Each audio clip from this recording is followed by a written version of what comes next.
பார்த்து கொண்டிருப்பது நியூஸ் 21 செய்திகள். தமிழ்நாடு செய்திகளை உடனுக்குடன் தெரிந்து கொள்ள நியூஸ் 21 செய்திகளை பாருங்கள். வணக்கம். நீங்கள் பார்த்து கொண்டிருப்பது நியூஸ் 21 செய்திகள். ராணிப்பேட்டை மாவட்டம் திமிரி பேரூராட்சி உட்பட்ட சஞ்சீவி ராயன்பேட்டை சாலையில் கடந்த 20 ஆண்டுகளுக்கு முன்பு மீனவர் உள்ளிட்ட ஏழ்மையான குடும்பங்களுக்கு வீடு கட்டுவதற்காக அரசு சார்பில் இடம் ஒதுக்கீடு செய்து அதில் சிலர் வீடு கட்டி கொண்டு குடும்பத்துடன் வசித்து வருகின்றனர். வீட்டின் அருகே பொது கிணறு பாழடைந்த நிலையில் உள்ளதால் தொடர்ந்து மழை பெய்து வருவதால் மழைநீர் கிணற்றில் தேங்கி கிணற்றின் சுற்றுச்சூழல் சரிந்து விழுந்ததால் சுற்றி இருக்கும் வீட்டின் அருகே கிணற்றில் இருந்து மண் அறுத்து கொண்டு வருவதால் பொதுமக்கள் மாவட்ட திமிரி பேரூராட்சி அலுவலரிடம் மனு அளித்தும் நடவடிக்கை எடுக்கவில்லை என திமிரி காவனூர் நெடுஞ்சாலையில் சஞ்சீவி ராயன்பேட்டை அருகே திடீரென பொதுமக்கள் சாலை மறியலில் ஈடுபட்டனர்.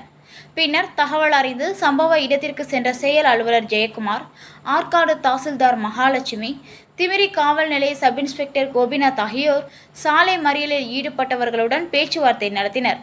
பின்னர் செயல் அலுவலர் ஜெயக்குமார் உடனடியாக பொது கிணற்றை மூட நடவடிக்கை எடுப்பதாக உறுதியளித்தனர்.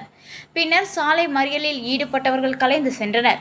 இதில் மண்டல துணை தாசில்தார் அமுதவள்ளி, கிராம நிர்வாக அலுவலர் சரவணன், பேரூராட்சி இளநிலை உதவியாளர் நவீன்குமார் மற்றும் பொதுமக்கள் உட்பட பலர் உடன் இருந்தனர்.